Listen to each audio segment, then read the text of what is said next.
Lalu Petrus menjawab dan berkata kepadanya, kami ini telah meninggalkan segala sesuatu dan mengikut Engkau. Jadi apakah yang akan kami peroleh? Kata Yesus kepada mereka, aku berkata kepadamu, sesungguhnya pada waktu penciptaan kembali, apabila Anak Manusia bersemayam di tahta kemuliaannya, kamu yang telah mengikut aku akan duduk juga di atas 12 tahta untuk menghakimi ke-12 suku Israel. Dan setiap orang yang karena namaku meninggalkan rumahnya, saudaranya laki-laki atau saudaranya perempuan, bapak atau ibunya, anak-anak atau ladangnya, akan menerima kembali 100 kali lipat dan akan memperoleh hidup yang kekal. Tetapi banyak orang yang terdahulu akan menjadi yang terakhir, dan yang terakhir akan menjadi yang terdahulu. Ya, ini judul berikutnya, upah mengikut Yesus. Ya. Bapak Ibu, siapa mau mendapat upah dalam pengikutan kita akan Yesus? Ada yang mau mendapat upah? Ya, pasti semua ingin dapat upah. Kalau kita tidak dapat upah mengikut Tuhan, untuk apa kita capek-capek datang ke gereja? Untuk apa kita berjuang? Ya, dengan segala hati, dengan segala kekuatan, dengan segala kebudi kita, jika kita tidak mendapat upah. Ada upah, ya, yang kita terima. Hanya saja upah itu tidak dapat dibagi dengan uang. Ya, orang Kristen yang sesat selalu menuntut berkat Tuhan dengan uang. Ya, tapi upah mengikut Yesus bukan hanya berhenti pada situ. Ya, ada upah yang lebih besar dari apa yang kita pikirkan. Ya, ada upah yang kita terima. Yang pertama, ya, upah mengikut Tuhan itu dalam ayat 29. Ayat 29. Dan setiap orang yang karena namaku meninggalkan rumahnya, saudaranya laki-laki atau saudaranya perempuan, bapak atau ibunya, anak-anak atau ladangnya, akan menerima 100 kali lipat dan akan memperoleh hidup yang kekal. Yang pertama, upah mengikut Tuhan memperoleh hidup yang kekal. Ya, ada jaminan yang Tuhan sediakan bagi setiap orang yang percaya. Ya, ada upah hidup yang kekal. Itu sebabnya kalau orang Kristen itu tidak takut mati.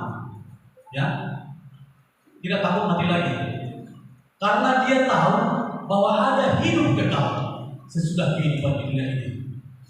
Ya, Bapak Ibu, sudah siap mati?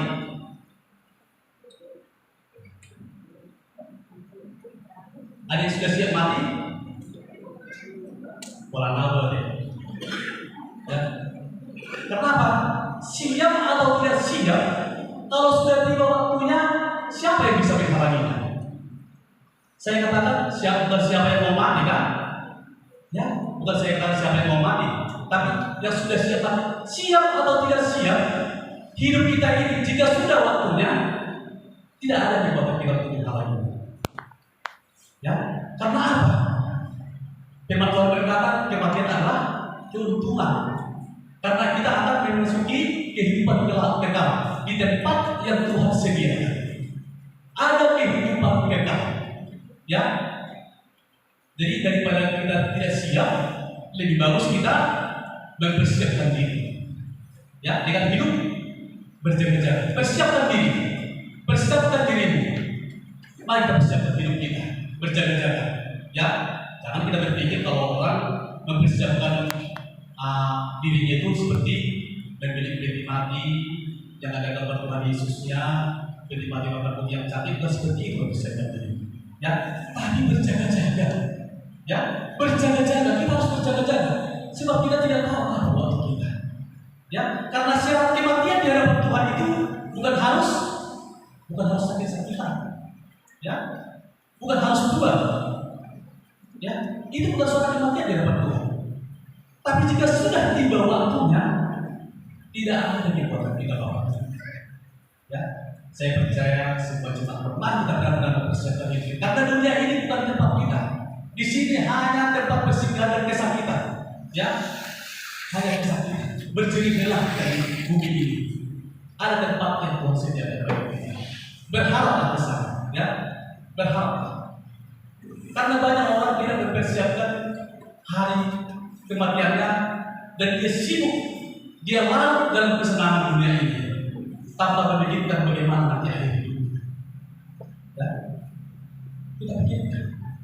Dengan apa yang dapat kita bawa kepada Tuhan? Ada upah. Kita bertanggung apa yang sudah kita kerjakan sebagai jemaat, apa yang sudah kita kerjakan selama kita ada di bumi. Kalau kemarin dalam bagian ibadah boxer lahir, boxer gabungan, kita harus memiliki hati hamba, ya, hati hamba.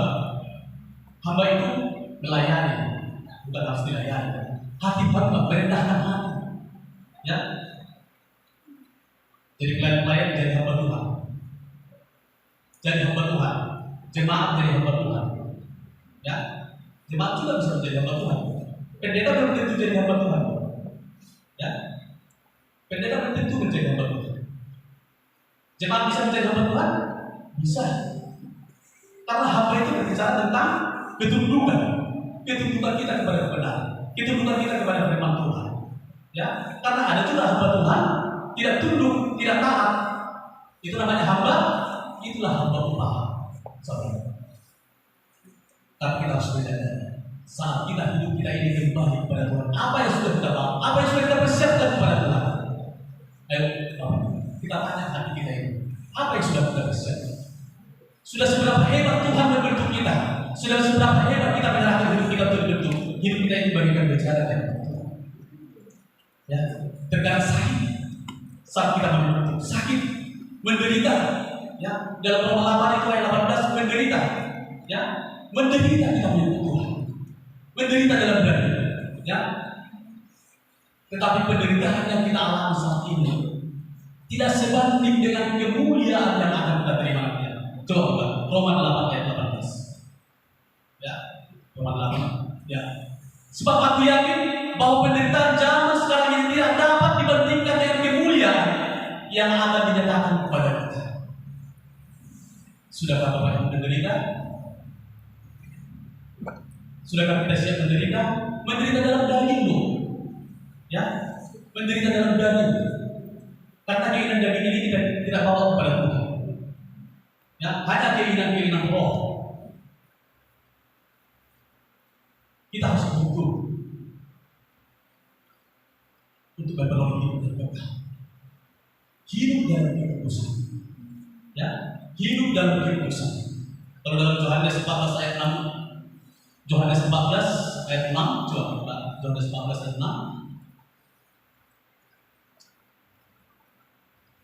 Yohanes 14 ayat 6.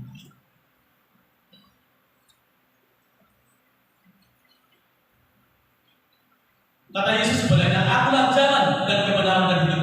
Tidak ada seorang pun yang dapat datang kepada Bapa kalau tidak melalui aku. Satu-satunya jalan menuju kepada kekekalan hanya melalui Yesus Kristus yang sudah menebus hidup kita. Tidak ada jalan lain. Tidak ada jalan lain. Percayakan, Dia adalah jalan, Dia adalah kebenaran, Dia adalah hidup. He's the way, the truth, and the life. Ya, the way, the truth, and the life. Jalan, kebenaran, hidup. Mari kita percaya. Ini yang pertama. Upah yang kita dapat, hidup kekal.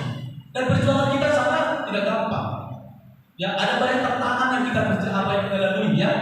Tapi tantangan itu seringkali di proses hidup kita. Seperti David Pujian tadi berkata, tantangan dalam hidup Tuhan itu berproses hidup kita. Baik tantangan dalam keluarga, ya, baik tantangan untuk anak-anak, tantangan beribadah, semua, ya. Karena memang kita harus memiliki iman yang teruji. Sebab iman yang teruji itu adalah iman di tengah badai. Ya, ada kuat, iman yang kuat, iman yang teguh. Itulah iman yang teruji.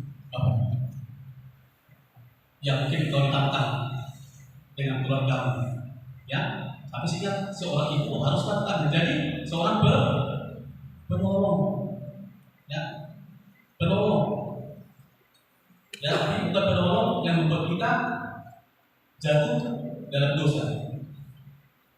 Ya, Hawa itu kan penolong, perempuan itu kan suka menolong, ya kan? Perempuan suka menolong. Coba kalau ada acara-acara, ada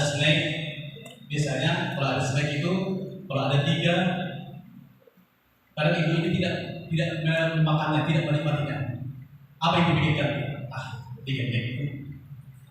Dia mantap bagi saya dan bila itulah hati ibu. Suka menolong. Kalau bapak-bapak, kalau ada sedikit tiga, terus saya bersudah.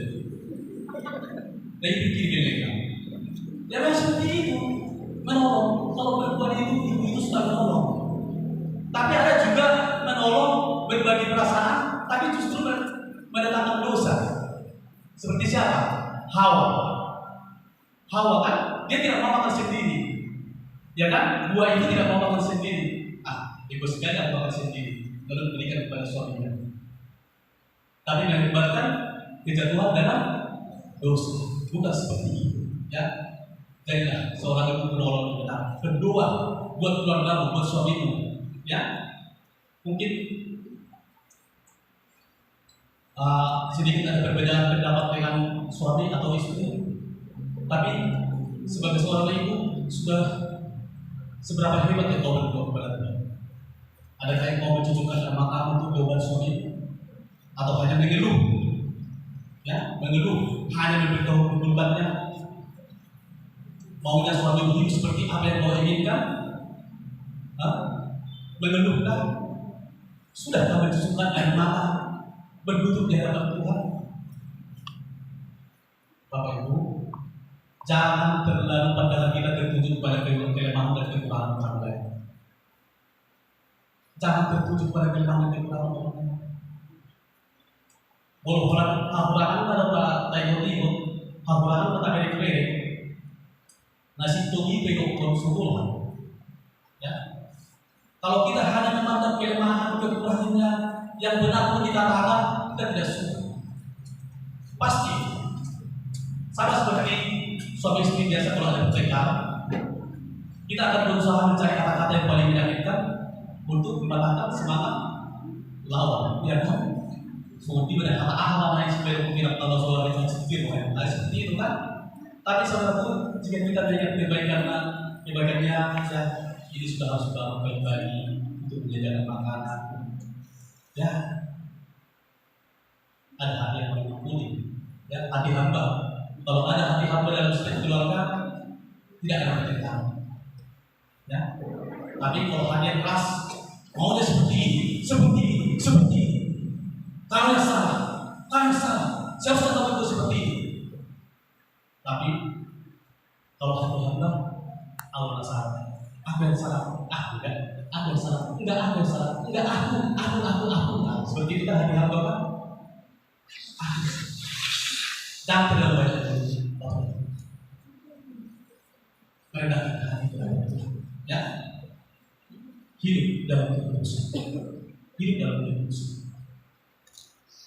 Dan yang kedua, apa upah kita mengikuti Yesus? Kembali dalam ayat 29. Ya. Kembali dalam ayat 29.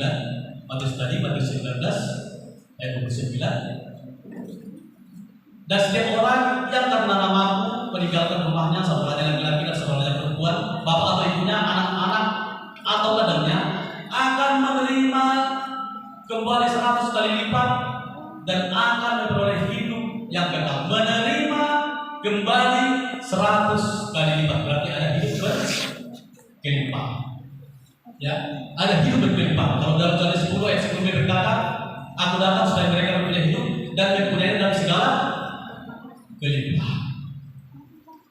Ya, tadi yang saya katakan, firman Tuhan mengatakan, jangan mengukur kelimpahan itu hanya dengan bagian. Ya, jangan hanya mengukur kelimpahan. Berkat-berkat Tuhan itu bukan hanya persoalan begini. Ya, kerajaan Allah itu berbicara soal kebenaran, damai sejahtera, sukacita oleh Tuhan. Justru ini yang terbesar. Ya, itu yang terbesar. Apakah kita sudah hidup benar?